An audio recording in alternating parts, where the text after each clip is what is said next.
аспай. Аман эсен жүрүп İşteyindeki vatanınızı tağatlar. элдер ишенип калды сага балам. Sağ olasın. Taşta öğretmenler var öyle çalanlar. Sağ olun.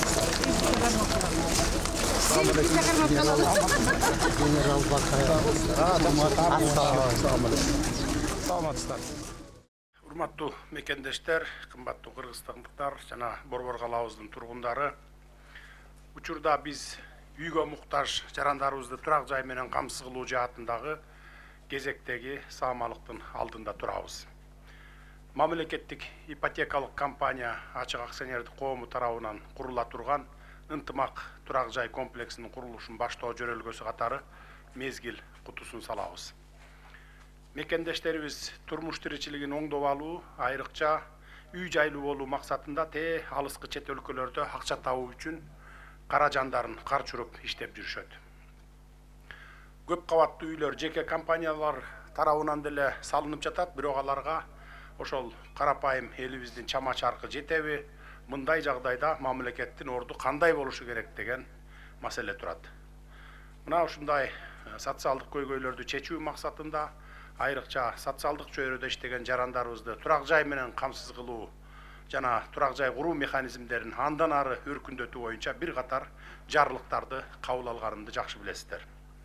Анын негизинде 2023 жылдын башында башталган көп кабаттуу ипотекалык үйлөрдүн курулушу Кыргызстандын өнүгүү жолундагы ири долбоорлордун бири болуп калды десек болот.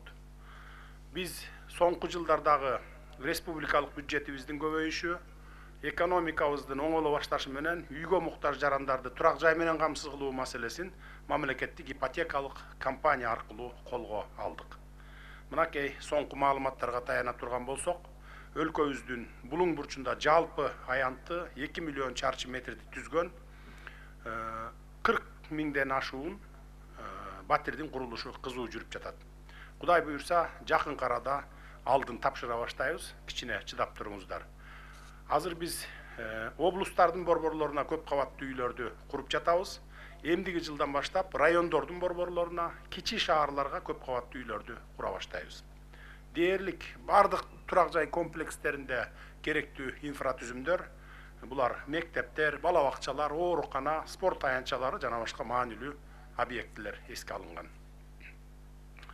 Бул үйлөрдү курууда жогорку сапаттагы материалдарды колдонуу, сейсмикалык коопсуздук талаптарын сактоо катуу талап кылынып жатат. Социалдык жактан аялуу катмардын турак жай алуу мүмкүнчүлүгүн жеңилдетүүгө багытталган атайын программалар иштелип чыккан. Мында турак жайды жеңилдетилген шартта баштапкы төлөмсүз узак мөөнөткө сатып алуу мүмкүнчүлүгү берилип жатат.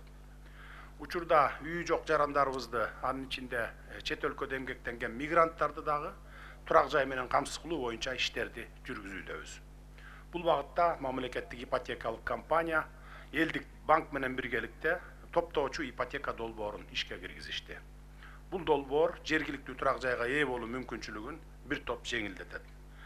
Мындан тышкары балдар үйлөрүндөгү томолой жетим балдарды колдоо максатында дагы механизмдер иштелип чыгууда.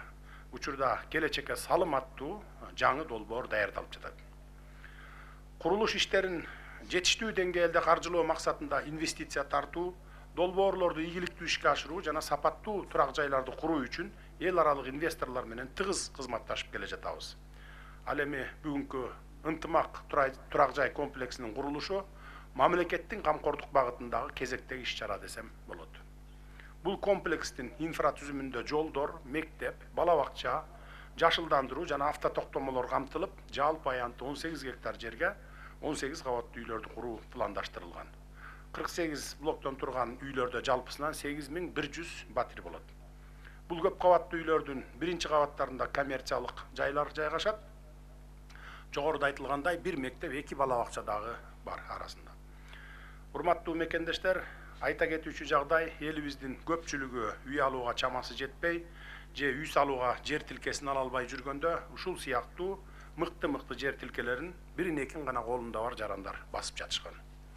Өзүңүздөр күбө болуп жаткандай, элдин кызыкчылыгы үчүн мындай жер тилкелери мамлекетке кайра кайтарылып алынууда. Буюрса, бул турак жай комплексиндеги батирлердин жарымы кезекте турган мугалимдерибиз, дарыгерлерибиз сыяктуу социалдык багыттагы кызматкерлерге жеңилдетилген шартта берилет. Ал эми калган жарымы болсо курулушка 50% үлүш кошуу шарты менен мигранттарга жана башка 50%ын төлөгөнгө мүмкүнчүлүгү бар жарандарыбызга берилмекчи. Эмне үчүн 50%ын алдын ала төлөтүп жатканыбыздын себебин айтып коеюн. Себеби сиздер төлөгөн 50% акча сиздерден кийинки кезекте тургандарга тезирээк үй салууга салым болсун деп жатабыз. Бүгүнкү күндө Бишкекте эле 22.573 адам кезекке турган болсо, региондордо 15.400 адам кезекке турду. Жалпы республика боюнча азыр ушул тапта 42.316 батир салынып жатат. Бишкекке эле кезекке тура бербей, региондорго дагы кезекке турсаңыздар.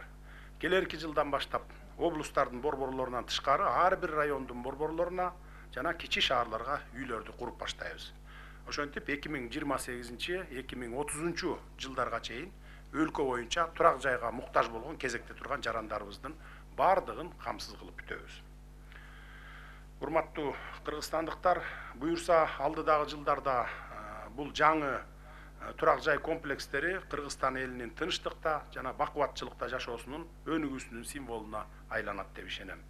Бул мезгил кутусун салуу иш-чарасы менен биз келечек муундарга жетишкендиктерибизди жана алдыга койгон чоң максаттарыбызды айгинелеп жатабыз. Ынтымак деп атын жакшыга жоруп, төлгө кылган бүгүнкү турак жай комплексинин курулушу өлкөбүздүн ынтымакта өнүгүү жолунда бараткандыгынын дагы бир көрүнүшү болсун. Ар бир кадам, ар бир долбоор бул Кыргызстандын бекем жана ишенимдүү келечеги үчүн жасалган аракеттер. Ылайым Кыргызстандын ар бир жараны тынчтыкта, бардар жашоодо өмүр сүрсүн. Жараткан ар бир мекендешибизге бекем үй жана бактылуу турмушту тартууласын.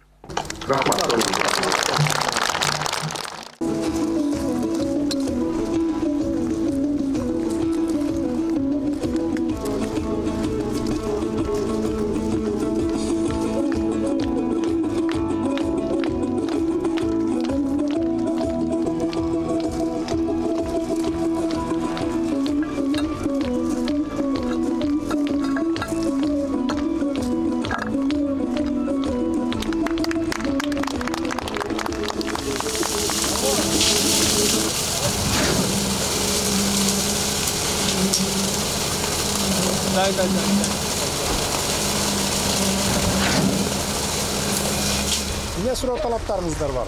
Бармы түшүнбөгөн? Брежневдин убактысынан бери карапайым элге бир кирпичте курула элек. Ошо Кудайга шүгүр, андайыбызга келип калдыңыз. Куруп атасыңар. Рахмат сиздерге. Ак жолтой болсун. Ак жолтой болсун. Комплекс ак жолтой болсун. Элибизге ак жолтой болсун. Элибизге буйрсун. Урматтуу президентибиз Садыр Нуркожоевич, мен генерал Бакаев болом.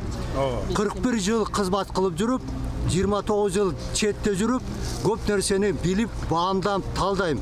Ушу бүгүндөн баштап 3 жылдан берки башталган жаңы доор ушундай эле бакубат жашоо орнотуш үчүн Кыргызстаныбызда улана берсин. Тарыхый саламыңыз кыргыз мамлекетине жана биздин кыргыз элибизге ийгиликтүү улана берсин. Сизге ишенебиз. Ишиңизге ийгиликтүү, абдан чоң жетишкендиктер каалайбыз.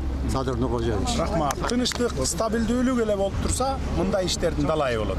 Ооба, Бардыгы болот, бардыгы жетет. Так что рахмат ушундай жерди алып, ушундай колдоп, ушундай бизге неме кылып айтканыңарга рахмат. Сизге рахмат. Ишиңизге ийгилик, аманчылык, тынчылык болсун.